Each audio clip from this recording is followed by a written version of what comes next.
here with you at the half after 20 minutes of UAAP action. Take a quick halt before we step into the third period. Big board reads 2-3, 4-2, a big 19-point advantage for the 5-2 Adamson Soaring Falcons against the NU Bulldogs. Bulldogs coming off of a much-needed bounce-back win. The Falcons trying to stop a two-game skid. We've seen, obviously, which one of them had more urgency, or at least were able to execute better in those first 20 minutes. Those are the guys in the dark blue as the Falcons really put on a defensive showcase in that first half. And a slow start by the Bulldogs. You know, giving up that 3 by Ahan Misi and then a turnover on the other end. You know, and Adamson taking advantage. Coco Pingoy coming in, helping this team build a sizable lead. But the best defense really is for you to have a good offense. Forget about having cracks at the basket if you're giving the ball away and letting the team score like this, Bobby Sar, with nobody there to contest. Transition defense has been an issue for them. Turnovers, forcing 14 NU turnovers. Their average for the year is only 16. So they're certainly all the way up to that point, only in the first half. And then Adamson capitalizing on those points of turnovers, 14-0.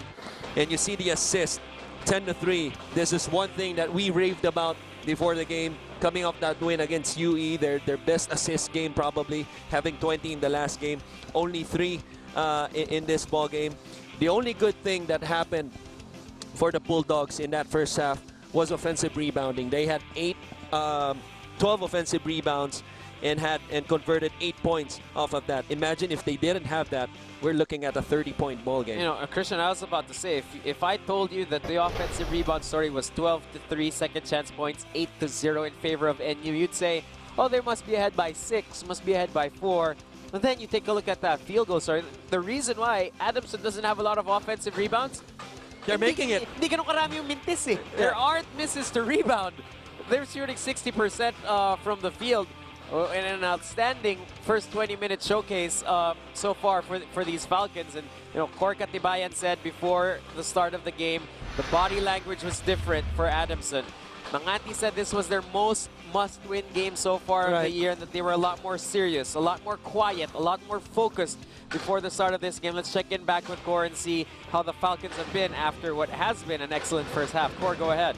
Nikko and Christian, 2 straight losses for the Adamson Soaring Falcons have evidently shaken things up for them as they are now at a 19-point lead against the NU Bulldogs. And as Coach Franz Pumaran kept reminding them na kailangan daw nila mag-usap-usap, they exchanged looks of confidence and motivation contrary to that of their quiet atmosphere earlier today. You also mentioned earlier, Nikko and Christian, about how their performance today looks like the 5-0 team that the Falcons have started out as. However, Coach Franz was still quick to emphasize na wala pa to, kailangan daw nila maging consistent and not for them to let go of their lead. That's all for now. Back to you, Nikko and Christian. Great job, Cor. That's classic Franz for you, Christian.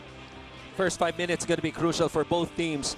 For NU, for them to get back in the ball game, you got to expect for them, the way they finished the last 2 minutes of that second quarter, trying to force turnovers, get double teams early, forcing that cross-court passes. For Adamson, it's very crucial in the first 5 minutes to put this game away. The last thing that you want is for NU to give them a little bit of space and eventually to have a little bit of confidence going into the fourth, only down by 11 or maybe to single digits. Well, the Bulldogs entering this game hung their hat on the fact that, hey, of their 5 losses, 4 of those were very close games. This one, not a close game so far. Dip Dipianco was in that NU dugout. Dip, what can you tell us?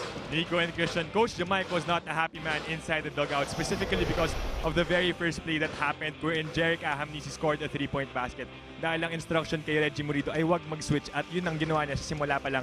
And that just set the tone for the first half. And dagdag pa rito, he singled out his guards Enzo Hoson, who was attacking the basket weak. Hindi daw siya masyado aggressive si JV Gallego, who didn't really create shots for his teammates. Dagdag pa rito ang kanilang 14 overs. That's why in the second half, he is relying on his guards to lead the team and kailangan daw matuto silang sumunod sa simpleng instructions. Nikko and Christian. So thanks a lot, Dip.